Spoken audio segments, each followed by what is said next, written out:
فيلمنا جمر أما أخر مترش زي الرئاسة في حجاكايو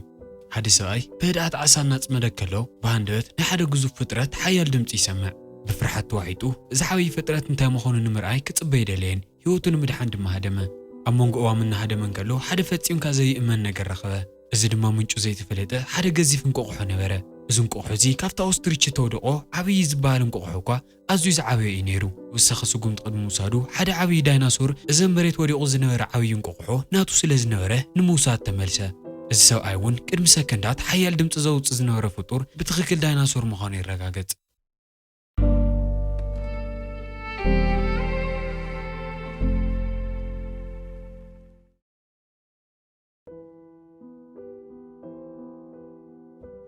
دحر حموش عامت اتزانتا يغير مو نحد لابراتوريو سدنا اوش ترما بزحت ساينتيستات تاكيوم نحد ججف حرقص دي ان اي مصنعتنا غورو نيروم دكتور جوس نت انسسا ناوت انتاو بحقوتاتو ديناصورات نمقيار زقل نترى نجر كوغو السنة انتخونا جن اتفتنا خمس حسوي كدن اتحرقص باكالو ملكعو نا ديناصور كند زغير ازيتو اساين انا داين كونه توم ساينتيستات دما بمرفق مدنزز وقيوم نخقوصاصرو يفتنو اتفتنا دما كم زفشله تعوجه دكتور جوس اتنسسا نقتلن اكالاتو دما تقراريصو نمصا مرمرات وهايلو فريج نقمط اززه افت غيزاتي حدت كيلومترات ريحقوم احد غجلس تاكو تمهرو نحد موزيم اتيوم ديناصوراتن كالوت انتاو نغراتنا ريو سنت انتنا صنحو يصنحو اتوم مهران بزحا ديناصورات زغورو نور غلص ادما اتوم تمهرو خندستقالو منوتنا حزي مهرو كمونغوزوم تمهره حد كريزتال قلعيدو تيو دما ديناصورات كافت قتلوهم زبال حدقا بقات ام تريفهم سواتن كيرخونايوم او لعل مريتي نور دو يهلو لي حتى اتا ممهر دما اذا فصيمو خون زي خيل نجر مخونون لديناصورات زمسل امريت بهيوت زترفه نجر انتهاليو حرقص اطراي مخونهم تردو اتتمرتي غنا يتودع نيرو كريس غنو طقو دويلو بزنوره عبينا ديناصور عصمي لعلمت انت سحو ناطموتو يترف كافتم تمهارو توفليو طفيو خمزلتو ممهران كيفلطون اتوم كلته زفوتي وعرقتو انا غوي ماصيم نخصوعو يغدادو افت موزيم زنورم صانحيت توديو ناو كلاسون كملسون كلوون اتو براون اف دغ خوينو حد تمهراي شمونا صوعه بدن بقطرم لو مخنياتو ندحر حدا تمهراي طفيو اتحلافنت ناتو يخون اتقطر نسو كريسمس توم كل تعرختو نجزونا تملسن كلو اما انجدي قد ما حج فصيم ريو زي يفلط حدش دوكان يرئمو انتي زحازه مخونن مرأي ناوشتي اتي اتدوكان بتعم بستفليون زي تلمودو نجرات تمليو سلازنوره كريس قد مخافت مئتايو حج زولت صدسيولو ونان تدوكان زخونه حد عاوي سايناو كريس قرون كلوون كريس افت دوكان فليز ولن دغي مخركه زي كل نجرن كم زدللو ينغرو اتبعلو كون دما نكريس نخحغوس يلو بدواز درق دمون عباي ساريتن يمصلو كريس جن من مدناقوت يرئن اتعاوي ساي دما رؤسنا نقنقنا وشت مغازوني اتمو حدا عاوي صندوق حيزو يملس اذا صندوق نغزا خطوسدان كفيت كاختري ان تخيل او وشت زلو نجر نختنكاخو قال مساته طرح يلو نكريس ينكرو كريس غاسغانا لدحر مصرح واغا خند يلي حطو اتساي دما اندحر دازو وشت زلو نجر نختنكاخو قال اتي خلي بنصخ كيلو ينكرو كريس بنصا مستوحله نخحسولو منم غيزن كاخنه قالياتمو اتا صندوق حيزوان غزو يخيد اغزو مسوصحه حيزوان او كفلياتمو اتا صندوق نخفتا حقيتنا لي صنح ግን ሃንደበት ኣዲዩ ብድሕሪት ክትመጽን ከላ እንታ ሳንዱቕ ንኸይትሪኣ ብፍጥነት ይሓውኣ ምክንያቱ ኣዲዩ እንድሕር ዳርያታ ካብዚ ይፍለጥ ሰብ ንምንታይ ውህብቶ ትቕበል ኢላ ክትኩርየሉ እያ ተሳኺዕሉ ኣዲዩን ከይርኤታ ክትከይድን ከላ ግን እቲ ሳንዱቕ ደጊሙ ንምኽፋት እቲ ኸበርቲ ኣቆልዑሞ ባሕላት ከፊታ ትጸንሖ ኣብ ውሽጢ ድማ እታ ፊልምና ክትጅምርን ከላ ዝረኣናያ ዓባይ እንቆቑሖ ይረክብ كريس زاكل جيف نقوحو نيمنتاي كخون كم زغل سلا زي فلته او انترنت بزعوا نقوحو استخايدو مصنعتاتنا على شيء تصنح ግን ድማ ንዝገጢሞኒ ገጅፍ እንቆቑሖ ዝኸውን መልሲ ይረኸበን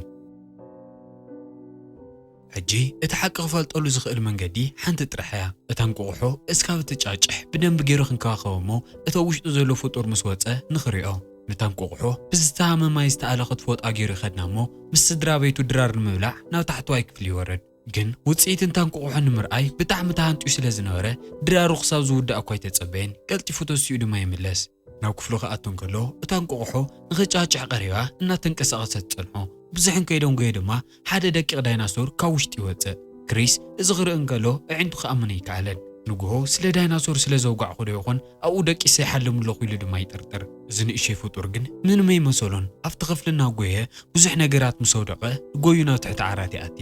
ክሪስ ንዝንእሽተይ ዳይናሶር ካብ ትሕቲ ዓራቱ ንምውፃእ ኣብ መሬት ዝተወሰኑ ከረሜላታት ይቕምጥ እሞ እቲ ዳይናሶር እውን ንክሪስ ዝተወሰነ ይኣምኖ። እቲ ዳይናሶር ከረሜላ በሊዑ ከም ዘይፀገበ ስለ ዝተዋዓለ እውን ምግቢ ንኸምፀሉ ናብ ታሕተዋይ ክፍሊ ይኸይድ እሞ ሒዙ ክምለስ እንከሎ ክፍሉ ከም ዘይነበረ ተገማጢላ ትፀንሖ።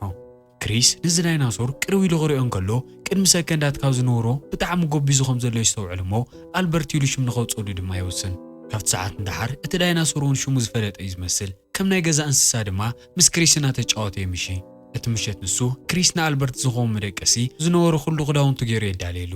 ኣብ ዝቕፅል መዓልቲ እንድሕር ዳ ንዚ ዳይናሶር ኣብ ገዛ ገዲፍዎ ኸይዱ ክኽሸፍ ምዃኑ ስለ ዝጠርጠረ ናብ ትምህርቲ ቤት ሒዝዎ ንክኸይድ ይውስን። ግን እዚ ዳይናሶር ምስኡ ስለ ዝኸደ ጥራይ ንምሕውቕ ቀሊል ክኸውን እዩ ማለት ኣይነበረን። ከመይ ገይረ እየ ነዚ ዳይናሶር እዚ ንኽሕባእ ከሰልጥኖ ኢሉ እናሓሰበ እንከሎ ድማ እቶም ክልተ ናይ ቀረባ ኣዕርኽቱ ኬረንና ጆን ይመፁ። እዚ ሚስጥር እዚ ንምሕባእ ዝበለፀ እናኸበዱ ስለ ዝኸይድ ዝነበረ እውን እቲ ሓቂ ንኽነግሮም ይውስን። እቶም ክልተ ኣዕርኽቲ ክሪእዎ እንከለዉ ብጣዕሚ ይድንግፁ። ኣልበርት ምስ ኬሪ ቀልጢፉ ዋላ ይሳነደ እምበር ጆን ቁሩተ ይጠራጠሮ ስለ ዝነበረ ንኽቐርቦ ይፈቕደሉን። ካብኦም ዝተረፈ ብዛዕባ እዚ ዳይናሶር እዚ ንማንም ሰብ ክዛረብ ስለ ዘይኽእል ተወሳኺ መልስታት ንምርካብ ናብቲ ትማሊ ሳንዱቕ ዝተዋሃበሉ ድኳን ተመሊሱ ይኸይድ።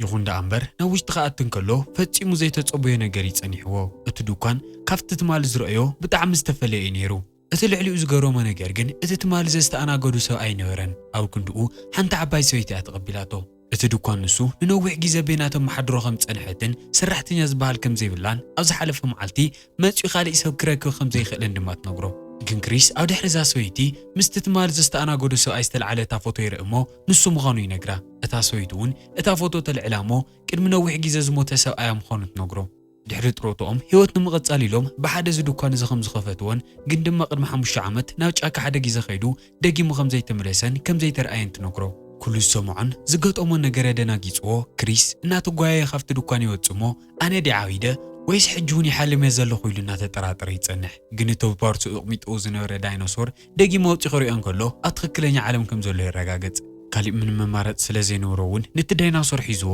ናብቲ ሙዝየም ይኸይድ እሞ ብዛዕባኡ ዝተወሰነ ሓበሬታ ክእልሽ ይሙክር። ግን ኣብ ውሽጢ ክኣቱ እንከሎ እቶም መምህራኑ ሎማዓንቲ እውን ንኻልኦት ተምሃሮ ሒዞም ናብቲ ሙዝየም መፂኦም ከም ዘለዎ የስተውዕል። እቶም መምህራኑ ንኸይኽሸፍ እናሞከረ ኣብቲ ቦታ እናተንቀሳቐሰ ኣልበርት ካበየናይ ዓሌት ዳይናሶራት ምዃኑ ክፈልጥ እናሞከረ ይፀንሕ። ድሕሪ ዝተወሰነ መጽናዕቲ እውን ኣብ ከባቢታት ካናዳ ዝነብሩ ኣልቤርቶስ ቶሬስ ዝተባሃሉ ዓሌታት ምዃኑ ይፈልጥ። ኣልበርት እውን ኣብ ቦርሳ ኮይኑ ናይቶም ዝሞቱ ዓሌቱ ዕፅምቲ ክርኢ እንከሎ ብቐረባ ንምርኣይን ንምምርማርን ዘሊሉ ይወፅእ። ኣብቲ ከባቢ እናተንቀሳቐሱ ዝፀንሑ ቱሪስታት እውን ፎቶ ከልዕልዎ ይቐርቡ። እቶም ሮባት ዝመሰሎም ቱሪስታት ብዘይ ምቁራፅ ፎቶ ከልዕልዎ እንከለዉ እቲ ብርሃን ዘደንገጹ ኣልበርት ካብቲ ቦታ ብፍጥነት ይሃድም። ክሪስ እውን እቲ ዳይናሶር ብኻልኦት ሰባትን ከይተረአየን ሓያል ዕግርግርን ከይተለዓለን ቀዲሙ ንኽሕዞ ስዒብዎ ይጎይ።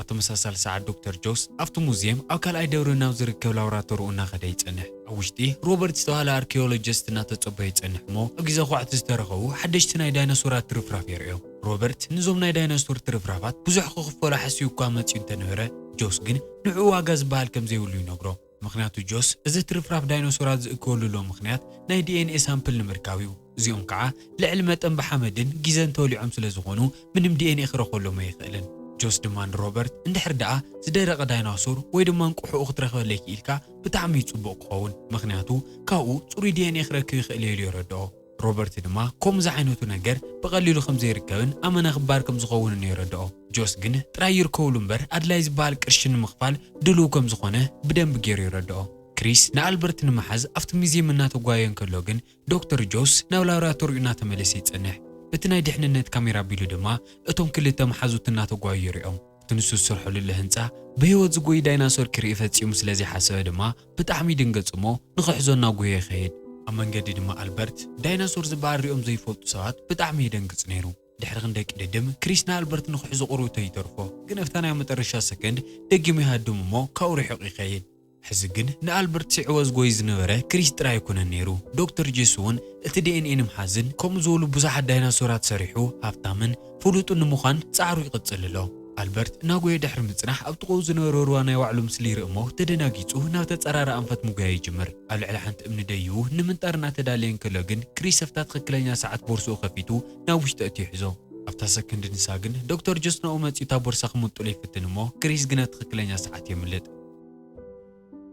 ክሪስ ቅሮተይ ምስ ዕረፈ ንኣልበርት ዝኸውን ምግቢ ንምግዛእ ናብ ሓደ ሱፐርማርኬት ይኣቲ እቲ ኸልቢ ግን ነቶ ቦርሳ ዝነበረ ኣልበርት ሸቲትዎ ስለ ዝነበረ ብዘይምቁራፅ ይነብሕ ግን እቲ ቦርሳ ተዓፅዩ ስለ ዘይነበረ ኣልበርት ርእሱ ይቐልቅል እሞ እቶም ኣብ ከባቢ ዝነብሩ ዝረእይዎ ሰባት ብጣዕሚ ይድንግፁ ኣልበርት እቲ ኸልቢ ብዘይምቁራፅ ክነውሐሉ እንከሎ ተደናጊፁ ዘሊሉ ይወርድ እሞ ኣብቲ ሱፐርማርኬት ምህዳም ይጅምር ኣልበርት ኣብ ውሽጢ ሱፐርማርኬት ካብ ሓደ ናብ ሓደ ንብረት ክጎይ እንከሎ እቲ ኸልቢ ይስዕቦ ነይሩ ብዝሓለፎ ዝረእይዎ ሰባት እውን እንታይ ኢና ንርኢ ኣለና ኢሎም ብጣዕሚ ይጭንቑ ነይሮም ኣብ መጨረሻ ኣልበርት ኣብ ደገ ወፂኡ ንብረት ናብ መኪኑ ዝሰቅል ነበረ ሰብኣይ ይርኢ እሞ ጠጠው ኢሉ እናጠሞተ ይጸንሕ እቲ ሰብኣይ ምንም እንከይስተውዓለ እውን ኣልበርት ናብ ውሽጢ ዘሊሉ ይኣቱ እሞ ሰብኣይ እውን ንብረቱ ጽዒኑ መኪኑ ዓፂዩ ክጓዓዝ ይጅመር ክሪስ ኣብ ሰዓት ኣብ ውሽጢ ሱፐርማርኬት ክረኽቦ ስለ ዘይከኣለ ናብ ደገ ይወፅእ ግን ክረኽቦ እንከሎ ኦሮማይ እቲ ግዜ ሓሊፉ ኣልበርት ኣብታ መኪና ተሰቒሉ ምስቲ ሰብኣይ ይኸይድ ኣሎ እዚ ሰብኣይ ኣብ ገዛ በፂሑ እቲ ካብ ሱፐርማርኬት ገዚኡ ዘምፅኦ ንብረት ከውርድ መኪኑ ከፍት እንከሎ ግን እቲ ደቂቕ ዳይናሶር ኣስፌዙ እናውልዑሉ ይጸንሕ ብዝረአዮ ነገር ድማ ብጣዕሚ ደንጊፁ መሳርሒ ንምምፃእ እናጎየ ይኸይድ ንኣልበርት ወቂዑ ወይ ዶ ይወቕዖን ምንም ኣይፍለጥን ግን ሓንቲ ግዜ ምስ ተኮሰ ናብ ፖሊስ ንምድዋል ካብቲ ቦታ ርሒቑ ስልኪ የልዕል ኣጋጣሚ ኮይኑ ኣልበርት ክትኮሰሉ እንከሎ ይትወቕዐን ግን እቶም ፖላዊሰት ትክክለኛ ሰዓት መፅኦም ኣብ ሓፁረ እትዮም ይወስድዎ እዞም ሓፁረ እትዮም እኒው ፍጡር ገጅፈን በጣምበር ዳይናሶር ኢሎም ስለ ዘይጠርጠሩ ካበይ ከም ዝመፀ ንኸፅንዕ ንዶክተር ጆስ ደው ኢሎም ክሓትዎ ይወስኑ ዶክተር ጆስ እውን እቲ ኣጋጣሚ ተጠቒሙ እቲ ፍጡር ንሱ ካብ ላብራቶሪኡ ከም ዘምለጠን ቀልጢፎም ናብኡ ከምፅዎ ከም ዘለዎምን ይነግሮም ዶክተር ጆስ ንመሳርሕቱ እቲ ዳይናሶር ንኽቕበልዎ እናሓተተ እንከሎ ክሪስ ኣብቲ ቦታ ይበፅሕ እሞ ግን ኣመና ደንጊዩ ስለ ዝነበረ እቲ ዳይናሶር ብፖላዊስ እናተወሰደ ስቑኢሉ ዘይክርኢ ምንም ክሕግዞ ኣይከኣለን ግን ብዝንእሽተይ ዓርኩ እዚ ተስፋ ፈፂሙ ስለ ዘይቆረፀ ሕጂ እውን ንኽሕግዞ ናብዚ ፖሊስ ጣብያ ይኸይድ ክሪስ ንኣልበርት ደጊሙ ክሪኦ እንከሎ ካብቲ መጨረሻ ግዜ ኣዝዩ ከም ዝገጀፈ የስተውዕል ካብቲ ሓፁር ከመይ ገይሩ ከውፅኦ ከም ዝኽእል ድማ ይሓስብ ንኽዕርፍ ኣብቲ መፀበየ ጋያሽ ኮፍ ክብል እንከሎ ድማ ቅድሚ መዓልታት እታ ሕንቆሖ ዝሃቦ ምስጢራዊ ሰብኣይ ኣብ ጎኑ ኮፍ ኢሉ ይጸንሕ እዚ ሰብኣይ እውን ሰባት ናብ ዘይብሉ ርሕቕ ዝበለ ጫካ ወሰዶ ኣልበርት ኣብኡ ጥራሕ እዩ ብሰላም ሂወቱ ክቕፅል ዝኽእል ኢሉ ይነግሮ ኣብታ ሰከንድ ንሳ ግን ዶክተር ጆስ ናብዚ ፖሊስ ጣብያ ይመጽእ እሞ እቲ ካብ ላብራቶሪኡ ዘምለጠ ዳይናሶር ንኽምለሰሉ ብምሕታት ስቶም ካልኦት መሳርሕቲ ኮይኑ ንኣልበርት ናብ መኪኑ ይሰቕሎ ክሪስ ኣልበርት እናተወሰደ ክርኢ እንከሎ ብጣዕሚ ይድንግፅ ክትስእ ክብል ግን እዚ ምስጢራዊ ሰብኣይ ብኢዱ ሒዞሞ ኣልበርት ናበይ ከም ዝውሰድሎ ብደንቢ ገይረ ይፈልጥ እየ ነፃ ንኽነውፅኻ ክሕግዘካ እየ ተረጋጋዕ ይብሎ በቲ ወገን ዶክተር ጄስ ኣብ ታሪክ ከምኡ ዝበለ ዕድለኛ ሰብ ተፈጢሩ ከም ዘይፈልጥ ይነግሮም ኩሉ ሰብ ጋብ ገፀ ምድሪ ጠፊኡ ዝብልዎ ፍጡር ኣነ ብኢደ እትዮ ኒኹ በቲ ናቱ ዲኤንኤ ቢለ ድማ ዓለም እንደገና ዳይናሶር ክመልኣየ ወቢለ ድማ ፍሉጥን ሃፍታምን ክኸውን እየ እናበለ ንመሳርሕቱ ብዘረኡ ደቃስ እናምፀሎም ይጸንሕ በቲ ወገን እቲ ዓብዪ ሰብኣይ ንክሪስ ጆስ ሕጂ ንዚ ዳይናሶር ሒዝዎ ናብቶም ማእኸል ጫካ ዝርከብ ምስጢራዊ ላብራቶሪኡ ከም ዝኸይድ ርግፀኛ ምዃኑ ብምንጋር ንኸርክቦም ባዕሉ ናብ ዝሰራሓ ሓንቲ ደቃቕ መኪና ንኽስቀሉ ይነግሮ ሄልመንቶም ገይሮም ብፍጥነት ምጓዓዝ ይጅምሩ ኣብ ሓደ ናይ ትራፊክ መብራህቲ ጠጠው ክብሉ እንከለዉ እውን ኣቦኡ ንክሪስ ይሪኦ ግን ኣቦኡ ስራሕ በዚሕዎም ተጨናኒቑን ስለ ዝነበረ እዚ ሓቂ ክኸውን ኣይኽእልን ብርእሰይ ዝቆርፆ ኣለኹ ነገር ኢሉ ዕሽሽ ክብሎ ይመርፅ እንታይ ከም ዝገብርሎ እንድሕር ዳኣ ወለዱ ከሽፎም ክሳብ ወዲ 18 ዓመት ዝኣክል ኣብ ገዝኡ ንኸይወፅእ ከም ዝቕፅዓላ ይፍለጥ ዳኣ እምበር ዶክተር ጄስ ንኣልበርት እንታይ ከም ዝሓስበሉሎ ስለ ዝፈልጥ ንኸድሕኖ ክኸይድ ይመርፅ እቲ ወገን ዶክተር ጆስ ናፍቲ ምስጢራዊ ላብራቶሪ ይበፅሕ እሞ ነቶም መሳርሕቱ እቲ ነዊሕ ግዜ ኣሊሽና ዝሰኣናዮ ዘድልየና ዝነበረ ዳይናሶር ሕዚ ስለ ዝረኸናዮ ታሪክ ክንሰርሕ ኢና እናበሉ የበረታትዖም ናብ ንክሪስ ክንምለስ እንከለና እታ መኪና ዝበለፀ ፈጣን ንምግባር እቲ ሰብኣይ ዝወስኸላ ዝተወሰኑ ነገራት ነይሮም ግን ምስ ካልኦት ክልተ መኻይን ንኽጋጭዩ ንእሽተይ ቀሪቦም ብተኣምር ምስ ተረፉ ደጊሞም ንኸይጥቀሙሉ ይውስኑ ሃንደበት ግን እታ መኪና ጥጦ መሃል ተኣብሞ ፍሬን ዝተበላሹ ስለ ዝነበረ ንሱ ክሳብ ዝዕርዮ ክሪስ እታ መኪና ንኽሽፉራ ይነግሮ ኣብ መጨረሻ ምስ ኦማላ ይጋጭዩ ይደኣ እምበር ክልቲኦም ምንም ከይተጎድኡ ብሰላም ይወፁ እቲ ናይ ዶክተር ጄስ ላብራቶሪ ንምርካብን ኣልበርት ቀልጢፍካ ንምድሓንን ድማ ጉዕዞኦም ብእግሮም ይቕፅሉ ኣብቲ ምስጢራዊ ናይ ዶክተር ጄስ ላብራቶሪ ክበፅሑ እንከለዉ ግን ሓያል ብጣዕሚ ጥቡቕ ዝኾነ ሓለዋ እናተገብረሉ ይጸንሕ እዚ ዓብዪ ሰብኣይ ንዞም ጋርድታት ንእሽተይ ስማተር እዩ ትኩረቶም ክሰርቆም ይፍትን ግን ድማ ከይተሳኽዐሉ ክተርፍ እንከሎ እቶም ጋርድታት ነኡ ክስዕዎ እሞ ክሪስን ከይተጀገረን ውሽጢ ንኽኣቲ ቀዲምዎም ካብቲ ቦታ ብምጉያይ ናፍቲ ጫካ ይኣቲ እቶም ጋርድታት ነቲ ሰብኣይ ስዒቦሞ ክኸዱ እንከለዉ እውን ቀስ ኢሉ ናብ ውሽጢ ይኣቲ ኣልበርት ኣበየነይቲ ዳስ ከም ዘሎ ንምፍላጥ ኣብ ድሕሪ ሓንቲ መኪና ተሓዊኡ እንከሎ ድማ እቲ ዓብዪ ሰብኣይ ብቶም ጋርድታት ተታሒዙ እናመፀን ጄስ ንኽቕተል እናኣዘዘን ይሰምዕ ክሪስ እዚ ክሰምዕ እንከሎ ብጣዕሚ ይድንግፅ ይትረፍ ንዚ ሰብኣይ ዝኸድሕን ባዕሉ እውን ተረኛ ከይኸውን ይፈርሕ ግን ሕጂ ኣልበርት ቀዲሙ ከድሕን ስለ ዘለዎ ንኽእልሹ ይቕፅል ዝተወሰነ ግዜ ብዙሓት ዳሳት ምስ ፈተሸ እቲ ዳይናሶር ኣለዋ ኢሉ ዝጠርጠረላ ዳስ ክኣትር ይሞክር ግን እታ ዳስ ተቖሊፋ ናብ ውሽጢ ንምእታይ ኣዝዩ ፈታኒ ኮይኑ ይጸንሕ ዶክተር ጄስ ንኽሪኦ ንእሽተይ ምስ ተረፎ ብፍጥነት ናብ ካሊእ ዳስ ይኣትሞ ሓደ ዝደቀሰ ሳይንቲስት ይጸንሖ እቶም ጋርዴታት ትኩረቶም ክሳብ ዝስረቑ ተጸቢዩ ካብቲ ዳስ ቀሲሉ ይወጽእ እሞ ድሕሪ ብዙሕ ጻዕሪ ንኣልበርት ይረኽቦ ግን ኣልበርት ብፍጥነት ይዓቢ ስለ ዝነበረ ካብ እንቋቑሖ ዝጫጭሐ ኣብ ዝሓለፈ መዓልቲ ዋላ ይኹን ደኣምበር ሕጂ ካብ ሰው ዝዓብን ዝነውሕን ገጅፍ ዳይናሶር እዩ ተቐይሩ ዘሎ ክሪስ እቲ ኣልበርት ተኣሲሩ ዘሎ ሸንሸለት ከመይ ገይሩ ከም ዝፈትሖን ሒዝዎ ከም ዝወፅእን እናሓሰበን ከሎ ግን ክልተ ናይ ድሕንነት ሓለውቲ ናብ ውሽጢ ይኣትዩ ንኽሕዝዎና ተዳልዮም ከለዎ ግን እቲ ዓብዪ ሰብኣይ ናብ ውሽጢ ኣትሞ ብሓደ ሳንዱቕ ገይሩ ንኽልቲኦም ኣብ ርእሶም ብምውቃዕ ውንኦ መስሒቱ ንክሪስን ኣልበርትን ደጊሙ የድሕኖም እቲ ኣጋጣሚ ተጠቒሙ ካብቶም ጋርድታት መፍትሒ ብምውሳድ ንኣልበርት እግሩ ይፈትሖ ክኸዱ እናተዳልዮም ከለዎ ግን ዶክተር ጄስ ምስ ብዙሓት ሰራሕተኛታት መፂኡ ይኸቦም እሞ ክሕዞም ክብል ግን ኣልበርት ካብቲ ዳስ ሃንደበት ብምውፃእ ንኹላቶም የደንግፆም እቶም ካልኦት ተደናጊፆም እንትጎዩ ሓደ ካብቶም ጋርድታት መደንዘዝ ገይሩ ንኣልበርት ክሳዱ ይወቕዖ ልዕሊ መጠን ተደናጊፁ ዝነበረ ኣልበርት ግን ንዖም ምጥቃዕ ይትረኣዮን ካብቲ ቦታ ብሂወት ንምውፃእ ድማ ናብቲ ጫካ እናጎየ ይኣቲ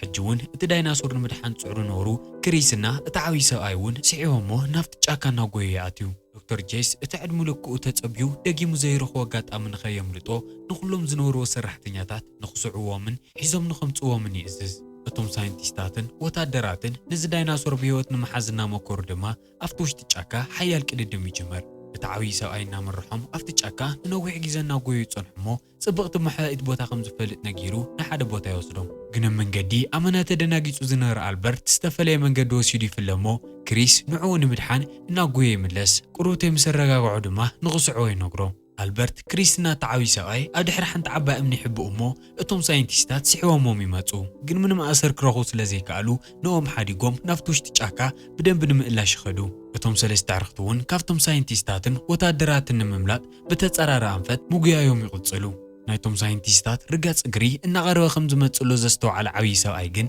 ኣብ ሓደ ገደል ንኽሕብኡ ይነግሮም እዞም ሳይንቲስታት ካብኦም ኣዝዮም ከም ዝረሓቑን ደጊሞም ከም ዘይረኽቦም ርግፀኛታት ምስ ኮነ ድማ ጉዕዞኦም ይቕጽሉ ንዝተወሰነ ርሕቐት እናኸዱ ድሕሪ ምጽናሕ ግን እቲ ሰብኣይ ጠጠው ይብሉ እሞ ቀስ ኢሉ ናብ ክሪስ ብምግምጣል ክሪስ እንድሕር ደኣ ካብዚ ዳይናሶር ዝተዘይተፈለይኻ ዶክተር ጄስ ክረኽበና እዩ ከምቲ ንደልዮ ኣለና እዚ ዳይናሶር እውን ኣይክነድሕኖን እንድሕር ደኣ ክነድሕኖ እንደሊ ኮይና ንወይኑ ክንሰዶ ኣለና ንሕና ናብ ዝተፈለየ ኣንፈት ንሱ እውን ናብ ዝተፈለየ ኣንፈት እንድሕር ደኣ ኸይዱ ዶክተር ጄስ ንዓና ክስዕብ እዩ ነቲ ዳይናሶር እውን ደጊሞ ይክረኽቦን ኢሉ ብልስሉስ ቃላት የረድኦ